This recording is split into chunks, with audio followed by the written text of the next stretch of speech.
What's going on? Listen, we're doing it again. This live is for anybody who's going through some things in their life, maybe activated by certain events, maybe a lot of circumstances that are happening in your life right now that make it hard to be happy, that make it hard to be on the top of your game. So if you're going through any situations right now, or just in general throughout the week, you just don't feel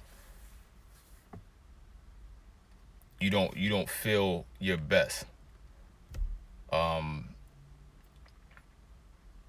from a 1 to 10 scale, if most times during the week you fall at like a 3 to 5 range, this live is for you. This is a time where I want to talk about just some quick things that you can do every day to make sure that you raise your mood levels, or that you have some sort of control over your emotional state during the day. Because right now it's a real difficult time right now for anybody to stay positive, um, because there's a lot of things going on personally. I'm sure there's a lot of things going on with you personally, but also just in the world around us, there's a lot of things going on that can make it very difficult to maintain a positive state of mind, as you move through. So these are just some tips that I feel should help you in those times that you start to dive during the day, whether you battle with depression, or whether you just have like a rocky, your mood kind of fluctuates, or your mood goes up and down. So I'm gonna give you a model to work from, and then I'm gonna give you what you can do on a daily basis to help combat that, right? So in cognitive behavioral therapy, right, the premise is your thoughts control your emotions. So you may have heard that before. So thoughts control your emotions. You don't feel emotions randomly. There's a thought that precedes the emotion. So in most cases, you feel the emotion first. It feels just really like a fast process. So something, you may not be triggered by anything outside, but you may just all of a sudden feel angry, or all of a sudden feel sad, but nothing directly happened around you. And other times it's easy to tell. You go into your office, you come out to a flat tire, that's a trigger. That's something that made you angry, and you can see that. So there's three things that happen when your mood drops, like from scale 1 to 10. Maybe your day started at a 10 and you drop down to a 5, or drop down to a 3. There's an activating event, number one. Number two, there's your automatic thoughts. And then number three is your response. So you have a behavioral response, you have an emotional response, and a physical response. So there's a physical response would be, sweating, heart racing, shaking, things like that. A behavioral response would be you smack somebody in their face, you ran out of the job, you and any of the above. And an emotional response, obviously, your emotions. So it's like, I'm angry, I'm disgusted, I'm saddened, different things like that. So the first thing is the activating event. The second thing are the automatic thoughts. So obviously in life, you can't always, we really don't have control over the activating events in most cases. You may lose your job. You may, get into an accident. You may have different things that occur that you may not have control over, right? And when your emotions happen, they happen. So you can't really control that side either because of how fast they move. So by that point, it's already a response. So you can only, work yourself into a better space. But the key to it, and the part that we have the most control over, are our responses, or our thoughts rather. Sorry. So the thoughts that they're called automatic thoughts because they're connected to a set of beliefs that we all have. They call them core beliefs, right? So these beliefs are usually formed likely the first 7 years of life. So during that time frame, you build these beliefs around your environment. So if you had an abusive parent, verbally abusive parent, they told you were stupid all the time. They invalidated you. They work to kind of destroy you mentally, right?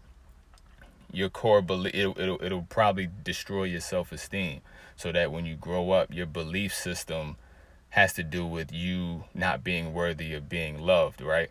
So that's the core belief. So now the core beliefs infect every set of automatic thoughts you have.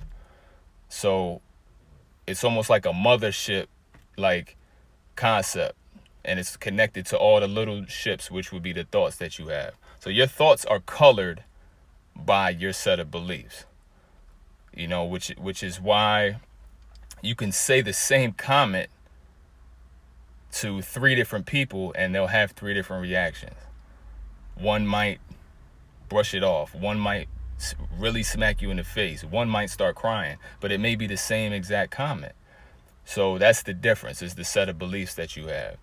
So the way to start to change those core beliefs is you start to change those individual thoughts. So it's about repetition, right? So if the first thing is, there's 3 steps. The first thing is the event, or whatever the event is. The second thing are your automatic thoughts. The third thing is your response, whether that's emotional, whether that's a physical response, or the behavioral response. And what you can do on a daily basis is write those down. So, for example, let's say you go to the office tomorrow, and your supervisor says something to you that pisses you off, right? And you feel your mood drop. That'd be a perfect time to write out the 3 steps. So you would write out what the activating event was, what your automatic thoughts were, which could be, I hate this job, I want to kill this chick, or whatever it is. The third one would be, how did you respond? So what were your emotions? Write those down. What was your physical response? Are you hot now? Are you cold now? Or is your heart racing? Are you shaking? Anything like that. What would be your behavioral response? Did you snap on her? Did you snap on somebody else after it happened? Did you, break something in your office? Did you go on a break? Did you just leave? Could you clock out for the day? Like how real was it? If you feel a steep drop in your mood, that means that it's time to do this exercise. So just make sure you do that whenever you feel a big drop. And if you start a journal of this, the more you do this, the more you'll start to see a pattern in your automatic thoughts and responses. After that, what you have to do is start to change the automatic thoughts that you have. So instead of like you write it out as it happened, and then you write out more healthy thoughts. Write the same thing out a second time, but write out, insert where the automatic thought section is, write some more healthy thoughts. And then just do that every day. Whenever you feel your mood drop significantly, do the first exercise with everything as it happened, the event, the automatic thoughts, and then your response. And then do a second one with the same activating event, because that didn't change. And insert healthy thoughts, more healthy thoughts. And then also insert what you would predict would be your response if you thought healthy about it. You know? So let's say, for example, the same situation, like your supervisor said something that pissed you off, right? Initially, normally you would probably respond with just anger. So the response may be anger. The automatic thoughts may be, you know, she hates me, or you know, she's always, you know, saying these disrespectful things to me. You know, I hate her, or something like that. You know, so you get caught up in that. Well, a more healthy response or a more healthy set of thoughts could be that, yes, I appreciate her coming at me that way, because now I have added motivation to find a better environment for myself. Or thank you, I'm thankful for the sign that I may need to, you know, look for a better environment for myself, work-wise. So the key, one of the biggest keys, is to always be looking for the advantage in the situations you're in, because there's always a value and there's always an advantage no matter what circumstance that you find yourself in. So always look for that. And, you know, right now I'm getting students together for my digital course. So for the July class, I'm getting, you know, I'm accepting people right now for the July class, and I'll give you an example of what the digital course is about. So number one, it's two classes a week. So it's all completely digital. You work at your own pace. You'll be sent private links for each class. You'll get actual feedback, you know, as far as, you know, between email. You'll get 4 private one-on-one coaching sessions throughout the time frame, throughout the 6 weeks, whenever you want. And so it's basically called Happiness Decoded, and it's a formula that I created. It took me about 14 years just to gather all of the information, my personal experiences, my personal research, to put it together. And it's basically my formula for lifetime happiness. So how to maintain lifetime happiness regardless of circumstances, because we can't control the circumstances. So I'm not going to sit here and tell you nothing bad is going to happen to you for the rest of your life. But what I will say is I've developed the formula to not only be happy for the rest of your life, but to know how to extract all of the positives from every situation you're in. So what if you could walk through life and everything negative you could drain value from, as if it was a positive? So those are the skills that I teach in the course. Again, it's 6 weeks. It's going to be starting in July. So if you are interested, shoot me a DM. And it's based on 3 tiers. So the formula it's my 3 P's, right? So it's psychology, partnerships, and purpose. So it's on the psychology end, I teach you all the skills and strategies to balance the scales and help you heal through your childhood traumas, your, just life circumstances and hardships, things that have altered your perspective and caused you to work in negative patterns. So I help you to balance that. And the second thing is purpose.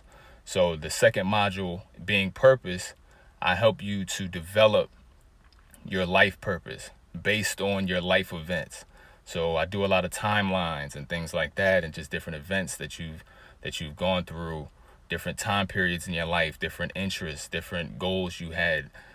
So I kind of like dissect, your profile, and I'm able to come up with, your collaboratively help you to figure out what your life purpose is if that's something that you haven't achieved yet.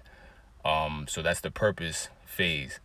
The last phase is partnerships. So that entails friendships as partnerships and relationships as well, and even business partnerships, but mainly relationships and platonic relationships, because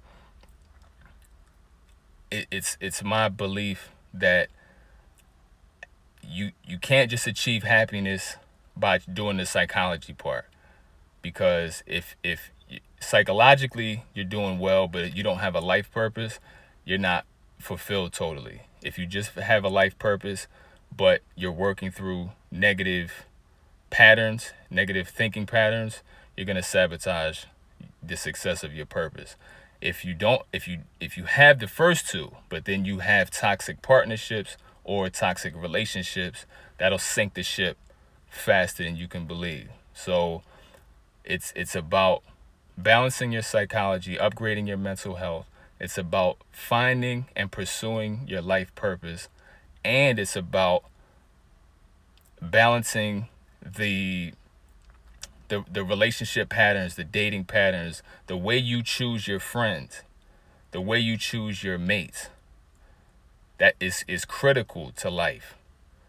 And it can destroy you if you continue to choose wrong. So I basically work within that realm as well. How to choose certain friends, how to, create a circle that's a power circle instead of a circle of people that you just known since high school, and you don't know what's going on with them, and they haven't helped you through anything, or they haven't supported you, or whenever you start to grow and succeed, they sabotage it. You can't have a bunch of snakes in your circle,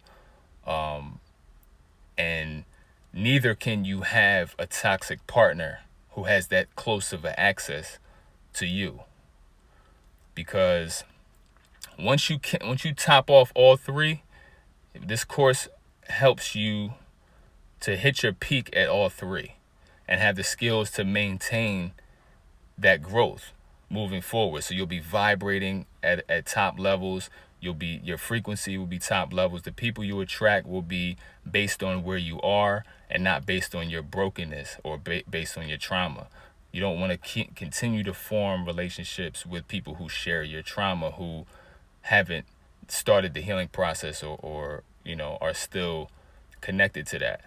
So again, check out the link in my bio. If you have any direct questions, you could DM me anytime. I definitely want to see you guys in the course. You guys enjoy your night, and stay positive.